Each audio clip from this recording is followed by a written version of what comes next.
Olá pessoal, nós estamos de volta para mais uma bateria de exercício aqui no nosso LAC Concursos, para a gente revisar o nosso conteúdo teórico, reforçar o nosso conhecimento e chegarmos aí em ponto de bala para a prova, ok? Vamos lá então para mais uma bateria de questão. Nossa primeira questão diz o seguinte, né? Sabe-se que atualmente mais da metade da população mundial, Sabe-se que, atualmente, mais da metade da população mundial vive nas cidades, o que é um fator decisivo para a ampliação dos desafios sociais e ambientais, como a pobreza, a fome e as mudanças climáticas. No Brasil, o processo de urbanização da sociedade, impulsionado pela Segunda Guerra e pela industrialização que avança celeremente desde a era Vargas, fez-se de forma rápida e não planejada. A despeito dos enormes problemas daí decorrentes, o certo é que o país chegou ao século XXI profundamente alterado, sobretudo quando confrontado com a realidade histórica que o caracterizou desde o período colonial. A respeito dessa situação, julgue o item que se segue. E aí o item pergunta assim para a gente, né?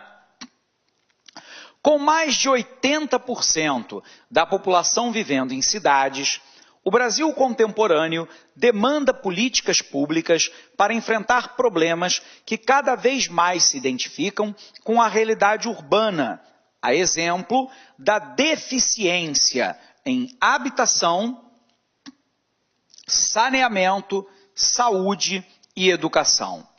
Pessoal, nós falamos sobre isso aqui na parte de teoria e já falamos também em exercícios. O crescimento urbano brasileiro se dá, sobretudo, a partir da década de 1930, com a mudança da matriz econômica brasileira, do setor primário exportador para o setor secundário, um fenômeno eminentemente urbano.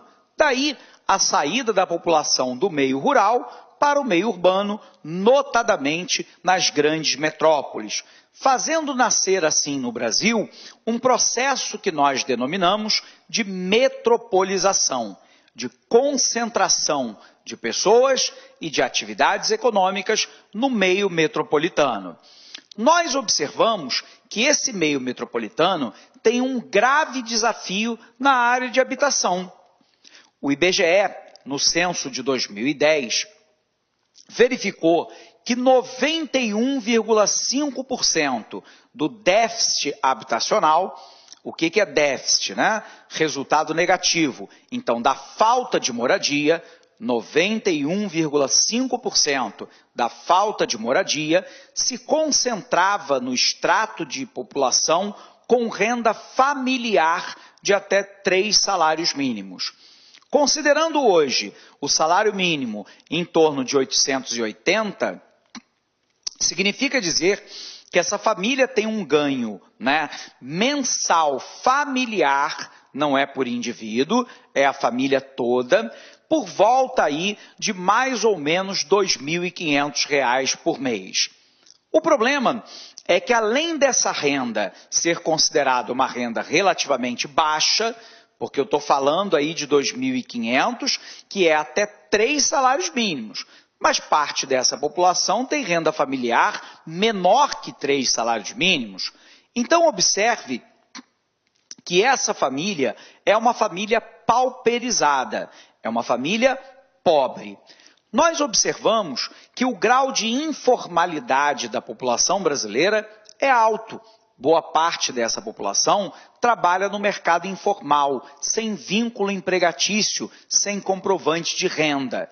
Nós vamos observar também que no mercado das grandes metrópoles, o valor dos imóveis e dos terrenos, de uma forma geral, foram encarecidos, porque a cidade cresce, num primeiro momento, de maneira horizontal. Quando ela estoura a sua capacidade, ela começa a crescer verticalmente. E quando ela estoura a sua capacidade, ela vai para a região metropolitana, para as cidades do entorno da metrópole, que se encontram conurbadas com ela. Observe, então, que o problema da habitação é um problema grave, gerando favelização e periferização da mão de obra. Outra questão, saneamento. Quando nós falamos em saneamento, é muito comum que a maioria das pessoas pense em água potável tratada, encanada ou esgotamento sanitário. Mas, na verdade, nós estamos falando de 3 elementos, né? Nós estamos falando da água potável, canada, tratada e distribuída. Nós estamos falando do esgotamento sanitário e do lixo urbano, que tem que ser recolhido e tratado. Então, um segundo desafio, sem dúvida alguma, é o saneamento, já que nós temos um percentual muito grande das moradias que muitas vezes são abastecidas pela rede de água e de coleta de esgoto, mas não são abastecidas com o tratamento desse esgoto e nem mesmo com o recolhimento e tratamento adequados do lixo urbano. Portanto, o saneamento é sim um desafio. É um desafio também a saúde? Com certeza, até porque o Brasil ele tem uma forte ênfase na saúde curativa. Pessoal, o que é a saúde curativa? É aquela na qual o sistema de saúde espera que a pessoa fique doente para atendê-la. Esse sistema, óbvio que tem que existir, porque ninguém pede para ficar doente em sã consciência. Porém, esse sistema é um sistema caro, é um sistema ineficiente, que demanda profissionais da saúde, como médicos, enfermeiras, técnicos e assistentes de enfermagem, pessoal administrativo, limpeza, segurança, manutenção e por aí vai. Todos os países que trabalham a saúde de maneira mais holística, mais ampla, trabalham também com a saúde preventiva, com vacinação não somente de crianças, mas de jovens e adultos e idosos, de hábitos alimentares mais corretos, de incentivos a práticas esportivas, ao mesmo tempo do cuidado com a saúde mental dessa população e não somente da parte física, de saneamento básico adequado. Então, a saúde é um problema? Claro que sim. A educação, talvez uma das maiores mazelas do nosso país. O Ricardo Boechat, que é apresentador do Jornal da Band, ele uma vez me saiu com uma frase e que eu concordo. A ausência de saúde, de segurança pública, de saneamento básico, mata pouco a pouco a população hoje. Porém, a educação mata o futuro. Porque sem educação, as potencialidades do indivíduo e do país não irão aflorar, ou raramente irão aflorar. E aí nós mantemos a nossa condição, né, de perda de competitividade, por um outro lado, de falta de mobilidade social, da falta de oportunidade para que os nossos jovens realizem as suas potencialidades benéficas. Portanto, a educação, sobretudo no que diz respeito à qualidade dessa educação, sem dúvida é um desafio urbano. Portanto, né, essa questão está correta. Gabarito certo. Vamos para a próxima. A nossa próxima questão, questão de número 2, diz para a gente assim. Poucos países apresentam características tão diversas quanto o Brasil. Tal diversidade comprova-se pelas mais variadas composições de paisagens, pelas diferentes culturas e pela variada miscigenação de etnias. Considerando a diversidade brasileira, julgue o item a seguir. Apesar de ter passado da 75ª para a 73ª posição no ranking do IDH em 2010, o Brasil ainda está entre os países com IDH elevado. Nós vimos aqui que o IDH é aquele que mensura o grau de desenvolvimento humano. Significa dizer, professor, que ele não tem distorções? Não. O IDH tem distorções, porque nós estamos falando de um número médio. Então, na média, o Brasil é um país com alto desenvolvimento humano. O nosso desenvolvimento é 0,82. Todo desenvolvimento com mais de 0,8 é de países de alto desenvolvimento humano. É a realidade de toda a população brasileira? Não. Infelizmente, nós temos aí uma série, de regiões no Brasil e da periferia das grandes metrópoles, onde o IDH é mais baixo que esse, embora possamos encontrar alguns municípios que também têm um IDH acima da média nacional. Na média, nós somos países com alto desenvolvimento humano. Ainda não chegamos na condição de muito alto desenvolvimento humano, que é reservado, pelo menos até agora, a países, por exemplo, como a Suíça, como a Bélgica, a Finlândia, a Islândia e por aí vai. Mas o ponto-chave é que o Brasil vem melhorando muito, o seu desenvolvimento humano a partir das últimas décadas. De um lado, com a estabilização macroeconômica. Do outro lado, com as políticas redistributivas de renda.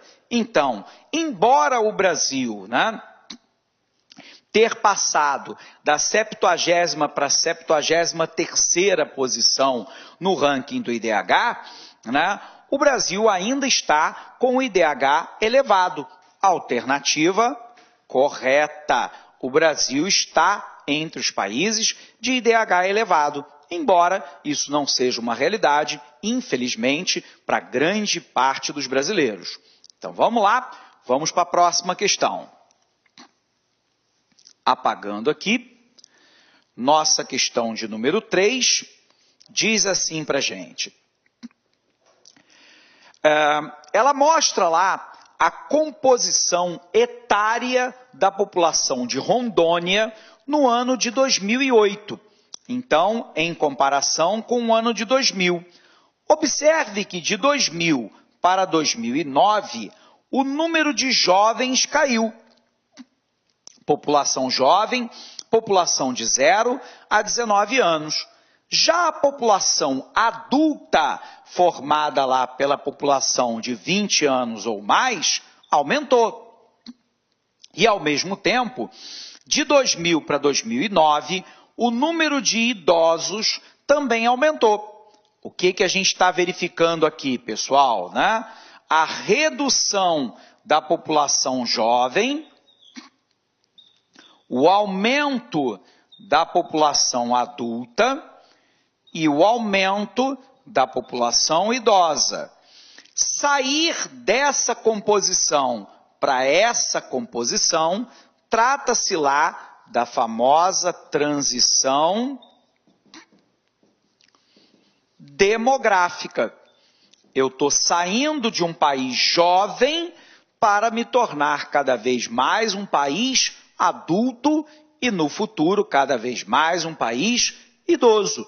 E isso se reflete também na população de Rondônia. Vamos para a pergunta. Vamos apagar aqui. Quando nós pegarmos um tipo de questão como essa na nossa prova, nós vamos resolver item a item. É a melhor forma de você ter a certeza da alternativa correta.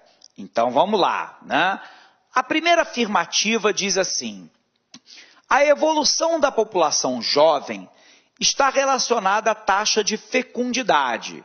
Se a taxa de fecundidade diminui, diminui também o grupo de jovens.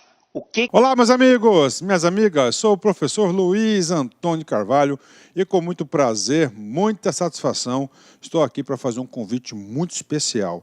Olha só, o concurso do IBGE está em processo de autorização. Nós acreditamos que brevemente essa autorização já seja realizada. E nós estamos convidando você para estudar com planejamento, com antecedência e foco para esse concurso. Para você aí, você deve saber disso, aqueles alunos que começam a estudar com antecedência, com planejamento, com foco, serão os alunos aí que terão maiores chances de ser aprovados, ou seja, que aqueles alunos que ficarão competitivos. E nós, aqui da Lá Concursos, nós estamos fazendo um super curso pré-edital.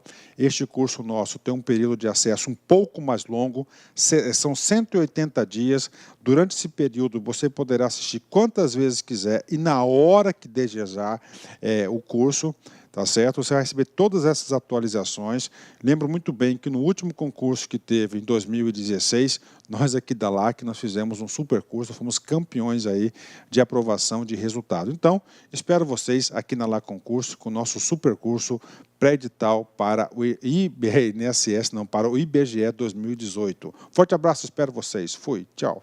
Clique lá.